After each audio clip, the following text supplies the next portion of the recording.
வணக்கங்க.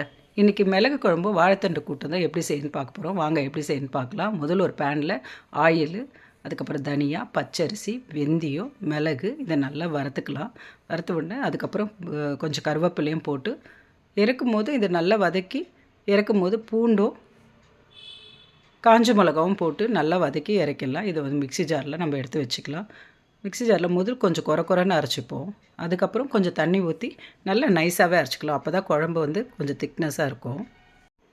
நல்லா நைஸாக அரைச்சிட்ட பிறகு அதே பேனில் ஆயில் ஊற்றி தாளிப்புக்கு கடுகு, சீரகம், உளுத்தம்பருப்பு, வெந்தயம் இது நல்லா பொரிஞ்சு வந்த பிறகு கருவேப்பிலை போடலாம். இது நல்லா பொரியட்டுங்க. அதுக்கப்புறம் தான் கருவேப்பிலை போட்டுட்டு சின்ன வெங்காயம் தோல் உரித்து அப்படியே போட்டுடணும் முழுசாக. அதுக்கப்புறம் பூண்டும் நம்ம தோல் உரித்து முழுசாக போட்டுக்கோங்க. எவ்வளோ அளவுன்றதை நான் டிஸ்கிரிப்ஷன் பாக்ஸில் கொடுத்துருக்கேன் எல்லாமே. இதை நல்லா வதக்கணுங்க. நல்லா வதங்கினா தான் அந்த வெங்காயம் நல்லா வெந்து இருக்கணும். அதில் கொஞ்சம் உப்பு போட்டிங்கன்னா சீக்கிரமாக வெந்துடும். இது நல்லா வெந்த பிறகு மஞ்சத்தூள் போட்டு அதையும் கொஞ்சம் வதக்கிட்டு உப்பு தேவையான அளவு போட்டு வதக்கிடுங்க. அதுக்கப்புறம் கரைச்சி வச்சுருக்க புளியை அதில் ஊற்றிடலாம். இது நல்லா கொதிக்கணும். அதுக்கப்புறம் இது கொஞ்சம் கொதித்த பிறகு நம்ம அரைச்சி வச்ச விழுதை போட்டு அதை கொஞ்சம் நல்லா தண்ணியில் போட்டு கலக்கி ஊற்றிடலாம். இதெல்லாம் நல்லா கொதித்து எண்ணெய் நல்லா பிரிஞ்சு வரணும். பாருங்கள், எண்ணெய் மேலக்க வருது பாருங்கள். அப்போ நம்ம இதை இறக்கி வச்சிடலாம். இதுக்கப்புறம் வாழைத்தண்டு கூட்டு எப்படி செய்து பார்க்கலாம். முதல் கடலப்பருப்பும் பைத்தம்பருப்பும் ஒரு ஹவர் நல்லா தண்ணியில் ஊற வச்சுக்கலாம்.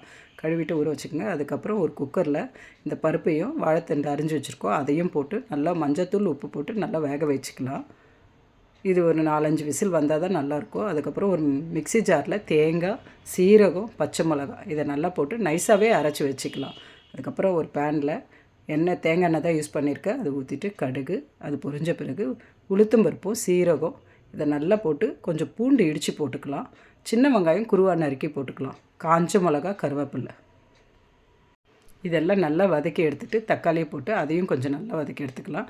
அதுக்கப்புறம் பெருங்காயத்தூள் நம்ம வேக வச்சுருக்கிற வாழைத்தண்டையும் இப்போ கடலப்பருப்பு பைத்தம்பருப்பு போட்டு அரைச்சி வச்சுருக்க விதையும் போட்டு நல்லா கலக்கி விடுங்க.